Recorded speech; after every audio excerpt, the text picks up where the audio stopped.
Hello అండి, welcome back to our channel Andhra రుచులు by మల్లిక. ఈరోజు మనం ఒక మంచి స్నాక్ రెసిపీ చూద్దామండి. పిల్లలు ఎప్పుడైనా స్నాక్స్ అడిగినప్పుడు ఎటువంటి హైరాణ పడకుండా ఒక్కసారి ఈ విధంగా స్నాక్స్ చేసి చూడండి. చాలా టేస్టీగా ఉంటాయి. పైన క్రిస్పీగా లోపల సాఫ్ట్గా తింటుంటే చాలా బాగుంటాయండి. ఇంకెందుకు ఆలస్యం, వీటిని ఎలా ప్రిపేర్ చేయాలో చూద్దాం పదండి. దీనికంటే ముందుగా మన ఛానల్ని కొత్తగా ఎవరైనా విజిట్ చేస్తుంటే కనుక ప్లీజ్ సబ్స్క్రైబ్ మై ఛానల్.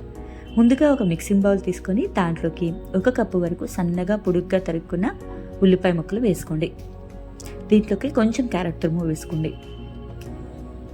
సన్నగా తరిగిన కరివేపాకు కూడా వేసుకోండి. మీ దగ్గర ఉంటే కొత్తిమీర కూడా వేసుకోండి. దీంట్లోకి రుచికి తగ్గట్టుగా ఉప్పు వేసుకోండి. 1 టేబుల్ స్పూన్ వరకు కారం వేసుకోండి.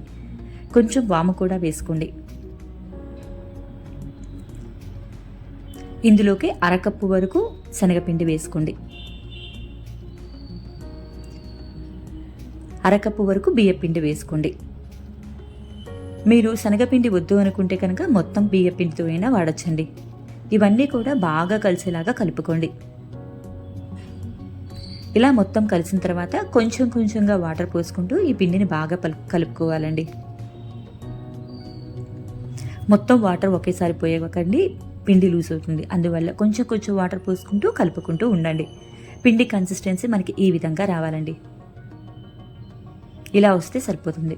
ఇప్పుడు ఇందులోనే 1/4 టేబుల్ స్పూన్ వరకు వంట సోడా వేసుకోండి. దీనిపైన 1 టేబుల్ స్పూన్ వరకు వాటర్ పోసుకొని ఒకసారి బాగా కలుపుకోండి.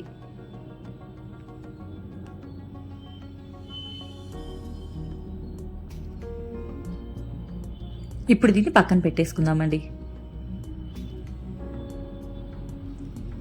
నేను ఇక్కడ 4 బ్లెడ్ స్లైసెస్ తీసుకున్నానండి. మీకు ఎన్ని కావాలనుకుంటే అన్ని బ్లెడ్ స్లైసెస్ తీసుకోండి. వీటిని వీడియోలో చూపిస్తున్న విధంగా ఈ విధంగా మిడిల్లో కట్ చేసుకోండి. మీకు కావాలి అంటే ట్రయాంగిల్ షేప్ అయినా కట్ చేసుకోవచ్చండి. నేనైతే ఈ విధంగానే కట్ చేస్తున్నాను.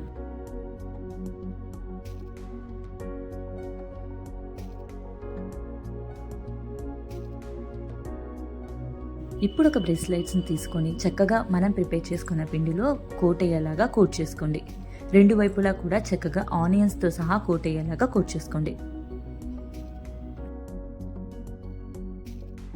మరొక స్టవ్ మీద వాండి పెట్టుకొని డీప్ ఫ్రైకి సరిపడా ఆయిల్ వేసుకోండి. ఆయిల్ బాగా హీట్ అయిన తర్వాత మనం ఉంచుకున్న ఈ బ్రెడ్ స్లైస్ని దీంట్లో వేసేసుకోండి. మీడియం ఫ్లేమ్లో వీటిని కాల్చుకోవాలండి.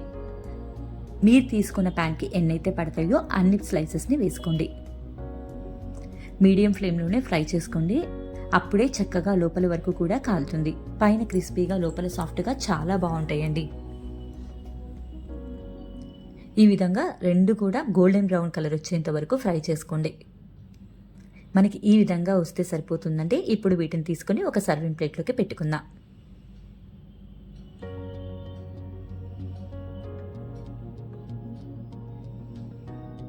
ఇదే విధంగా మిగతా బ్రెడ్ స్లైస్ని మొత్తాన్ని కూడా వేసుకోవాలండి. నేను మీకు ఇక్కడ మరొక 2 కూడా వేసి చూపిస్తున్నాను చూడండి. బ్రెడ్ స్లైసెస్ వేసిన తర్వాత వీటిని మీడియం ఫ్లేమ్లోనే ఫ్రై చేసుకోవాలండి. చూస్తున్నారు కదా, చక్కగా ఫ్రై అయిపోయినాయి కదా. ఇప్పుడు వీటిని కూడా తీసుకుని సర్వింగ్ ప్లేట్లోకి పెట్టుకుందాం. అంతేనండి, ఎంతో టేస్టీగా ఉండే ఈవినింగ్ స్నాక్స్ రెడీ అయిపోయినాయి. బ్రెడ్తో చాలా ఈజీగా ఈ విధంగా ట్రై చేసి చూడండి. చాలా టేస్టీగా ఉంటుందండి. నచ్చిందా? మీకు కనుక ఈ రెసిపీ నచ్చినట్టయితే లైక్ చేయండి, షేర్ చేయండి. మన ఛానల్ని సబ్స్క్రైబ్ చేసుకొని కింద ఉన్న గంట బటన్ని ప్రెస్ చేయండి. అలా చేయడం వల్ల నేను చేసే ప్రతి వీడియో కూడా మీ వరకు రీచ్ అవుతుందండి. అండ్ మీకు కనుక ఈ రెసిపీ నచ్చినట్టయితే మీ ఫ్రెండ్స్ అండ్ ఫ్యామిలీకి షేర్ చేయండి. Thank you all for watching us.